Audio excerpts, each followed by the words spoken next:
Salut à tous, c'est Pank de la chaîne, bienvenue sur cette vidéo qui aujourd'hui va parler d'un thème de débuter l'hypnose et d'une question ou en tout cas d'une demande que vous pourriez avoir assez fréquemment chez des partenaires euh, par rapport à une problématique qu'ils ont déjà tenté de gérer avec un ou plusieurs hypnos et ils viennent vers vous pour, en l'occurrence, faire de l'hypnose. Je trouve que c'est toujours assez complexe comme démarche, sachant qu'on peut très bien se dire, et moi c'est ce que j'ai fait pendant des années, ok, les autres n'y sont pas arrivés, moi je vais le faire et peut-être que ça va fonctionner.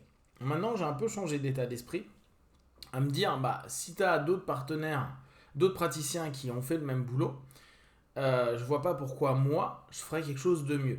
À savoir que qu'importe notre niveau de compétence, à partir du moment où on capte à peu près ce qu'est mettre en transe et ce qu'est à peu près faire une suggestion, des suggestions, qu'elles soient directes et ou indirectes, dans l'absolu, si on est dans de l'hypnose plutôt symptomatique ou si on est même sur une hypnose causale, on a à peu près tous les mêmes outils, tous les mêmes façons de fonctionner, etc.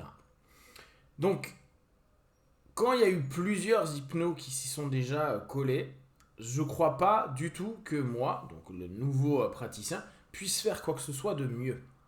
Et je le dis à mes partenaires. Je dis, bah moi, c'est mort. Je prends par exemple l'arrêt du tabac. Quelqu'un me dit, j'ai tenté 3 fois d'arrêter, je suis allé voir 3 hypnos différents.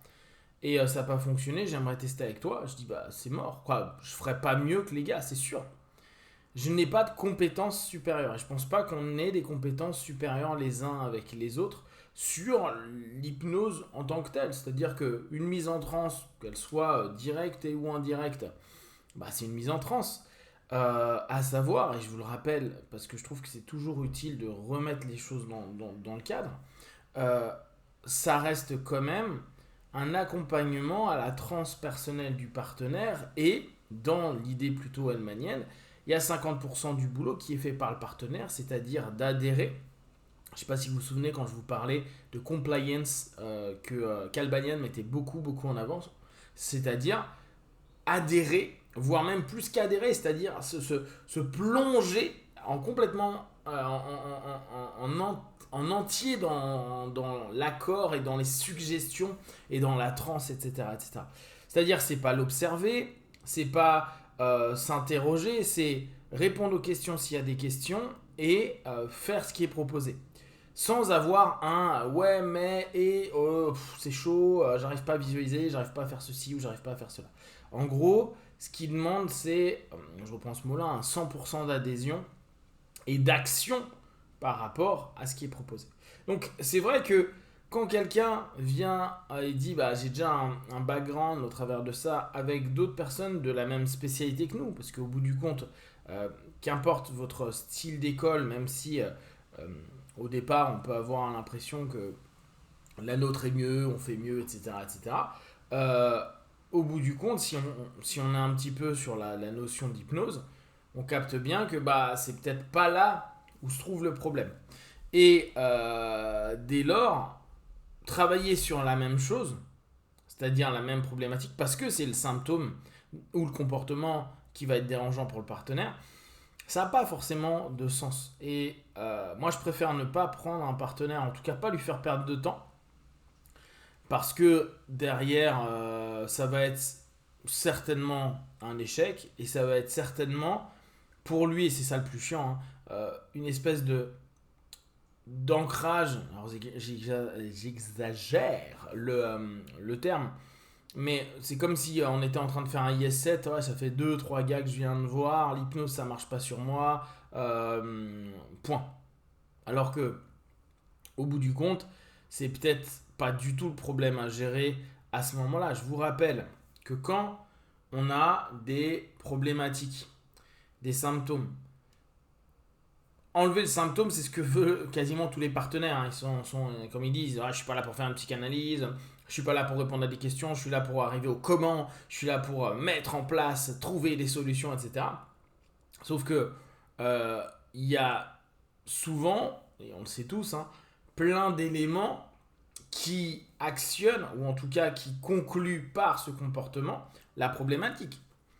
Euh, donc, allez rechercher, allez travailler sur des points qui semblent hyper différents. D'ailleurs, ce qui est assez intéressant, c'est qu'il y a beaucoup de personnes qui ont fait plusieurs séances d'hypnose. Quand tu commences à leur dire, ok, moi je te prends pas sur ça, ça sert à rien, tu as déjà fait factuellement sur ça.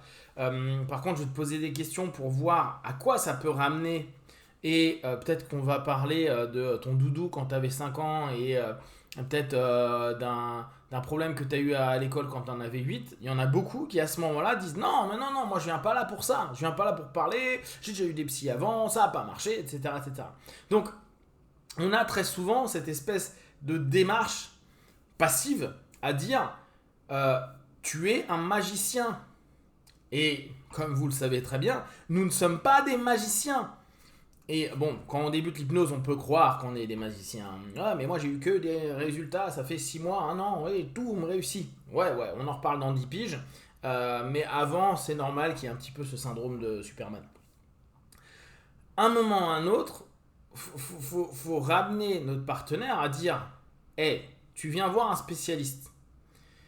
Il te dit on va pas le faire comme ça. Tu vas pas commencer, toi partenaire, toi demandeur, à dire à un gars dont c'est la profession ce qu'il a à faire. On en parlait encore hier avec un copain, avec des kinés. C'est comme dire non, non, mais moi je sais quel exercice il me faut pour me rééduquer parce que j'ai déjà été blessé comme ça. Oui, si tu as été à nouveau blessé comme ça, c'est peut-être que ta rééducation était merdique. Donc laisse faire le spécialiste. Ce qui est donc pour nous hyper important à prendre en compte. Réussir avec bien sûr l'accord du partenaire. Alors après, on peut le faire de façon subtilement euh, couverte, ne pas montrer qu'on est en train d'hypnotiser tout en hypnotisant, mais moi c'est pas du tout ma façon de voir l'hypnose, sachant que pour moi il faut qu'il y ait une adhésion et une proaction de la part du partenaire. Si à ce moment-là vous voyez que il est pas ok, non non mais moi je veux arrêter le tabac, John il l'a arrêté en une fois, moi ça fait déjà 3 praticiens, ça marche pas. Pourtant, même Janet, elle l'a arrêté à peine 2 fois, donc je me dis que c'est l'hypno qui était pas bon. Ouais, ou c'est juste toi qui est pas prêt à ça, ou il y a plein de raisons. Surtout, à la limite, on peut se dire, un hypno, bon, ça n'a pas forcément marché des masses, pas de souci. Il peut effectivement manquer peut-être de technique, il peut peut-être manquer de, ouais, de compétences à un moment donné. Par contre, quand on voit 2 3, je veux bien croire que le mec est pas de bol, mais quand même. Donc, vu qu'il y a toujours ce rapport d'adhésion, ce rapport où il faut être aussi d'accord d'aller là où le praticien estime que c'est juste à un moment donné, sans avoir constamment un moi je pense, à mon avis, etc., et juste fermer ta gueule et répondre aux questions, bah c'est souvent là où on se rend compte du mismatch. Et là, pour l'avoir fait avec des personnes qui adhéraient, quand je disais, bah non, moi par exemple, je fais pas tel truc là, surtout que tu l'as fait plein de fois, donc ça n'a aucun intérêt, tu as vu d'autres praticiens pour ça. Par contre, on peut regarder où est-ce que ça nous mène. Bah, à ce moment-là, ce qui est intéressant, c'est que clairement, on ne travaille pas, où il va y avoir 3 suggestions sur le dit symptôme, on travaille sur d'autres éléments, et de fil en aiguille, et ça vous le savez bien quand vous êtes hypno, bah, vous allez avoir des conséquences sur le symptôme alors qu'on n'aura pas du tout parlé de ça.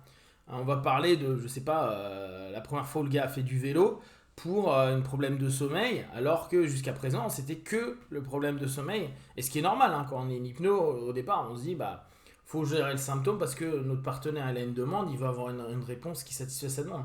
Parfois, il faut passer par le vélo. Et ça, tout le monde n'est pas prêt à le faire. Donc, je vous invite vraiment à prendre du temps à recadrer votre partenaire.